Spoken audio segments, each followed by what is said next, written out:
नमस्कार दोस्तों, मैं हूं अतुल सिंह। स्वागत है आपका इन्वेस्ट कर लो भाई चैनल में। दुनिया की अर्थव्यवस्था का सबसे बड़ा रहस्य है चाइना और अमेरिका का रिश्ता। इसे कहा गया है चिमेरिका, यानी चाइना प्लस अमेरिका। एक बनाता है तो दूसरा खरीदता है, एक बचत करता है तो दूसरा खर्च करता है। लेकिन क्या यह रिश्ता एक मजबूत पुल था या एक टिकिंग टाइम बॉम्ब? आज मैं आपको उसी कहानी में ले जाऊंगा। Made in China, bought by America. 2000 सन 2000 में अमेरिकन कंज्यूमर सस्ते चाइनीज प्रोडक्ट्स के दीवाने थे। सिर्फ वॉलमार्ट में जाइए, हर सेल्फ पर मेड इन चाइना लिखा मिलता था। चाइना ने मैन्युफैक्चरिंग और चीप लेबर से पूरी दुनिया पर राज करना शुरू कर दिया। लेकिन पेमेंट वो आता था अमेरिकन क्रेडिट कार्ड से। यानी अमेरिकन कर्ज में डूबते गए और चाइनीज रिजर्व डॉलर बढ़ते गए।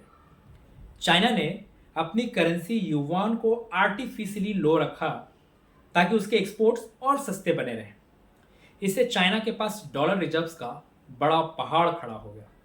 2007 तक चाइना के पास 1.3 ट्रिलियन डॉलर रिजर्व्स हो गए, दुनिया के सबसे बड़े फॉरेन एक्सचेंज रिजर्व्स।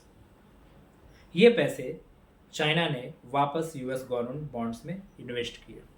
यानी चाइना ने अमेरिकन को उधार दिया ताकि वो फिर से चाइनीज सामान खरीदें, और ये विशियस साइकिल बन गया। अमेरिकन को सस्ते प्रोडक्ट्स और इजी क्रेडिट की आदत लग चुकी थी। लो इंटरेस्ट रेट्स ने हाउसिंग बबल को और फ्यूल किया। चाइना के सस्ते इंपोर्ट्स ने यूएस इन्फ्लेशन कम रखा। यानी अमेरिकन को लगा सब कुछ ठीक चल रहा है। लेकिन असल में अमेरिका अपनी कंजम्पशन से ग्लोबल इम्बैलेंस खड़ा कर रहा था, और चाइना अपनी सेविंग से उसे सस्टेन कर रहा था। 2008 में जब यूएस हाउसिंग बबल फूटा तो दुनिया हिली, क्योंकि चिमेरिके का रिश्ता टूटने लगा था। चाइना की फैक्ट्रीज बंद होने लगी क्योंकि अमेरिकन्स अब उतना खरीद नहीं पा रहे थे। यूएस बैंक्स डूबने लगे क्योंकि उन्होंने मॉर्गेज बैक सिक्योरिटीज टॉक्सिक साबित हो गए थे। यानी एक देश की लालच और दूसरे की बचत, दोनों ने मिलकर दुनिया को सबसे बड़े फाइनेंशियल क्राइसिस में ढकेल दिया। चिमेरिका की कहानी हमें बताती है कि ग्लोबलाइजेशन सिर्फ ग्रोथ नहीं, बल्कि इंटरडिपेंडेंस की जाल है। अगर अमेरिका छींकता है तो चाइना को जुकाम हो जाता है। अगर चाइना अपनी करेंसी स्ट्रेटेजी बदलता है तो वॉल स्ट्रीट भी हिल जाता है। यानी नेशनल इकोनॉमीज अब अकेली नहीं, बल्कि ग्लोबल सिस्टम की कड़ी बन चुकी है।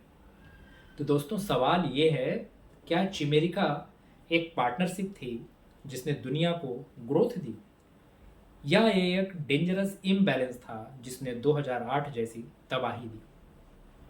शायद सच बीच में है। यह रिश्ता शॉर्ट टर्म में प्रॉस्पेरिटी लाया, लेकिन लॉन्ग टर्म में स्टेबिलिटी छीन ली।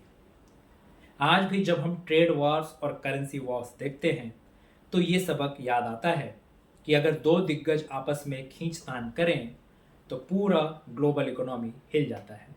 मिलते हैं अगले एपिसोड में किसी और कहानी के साथ। तब तक के लिए अलविदा।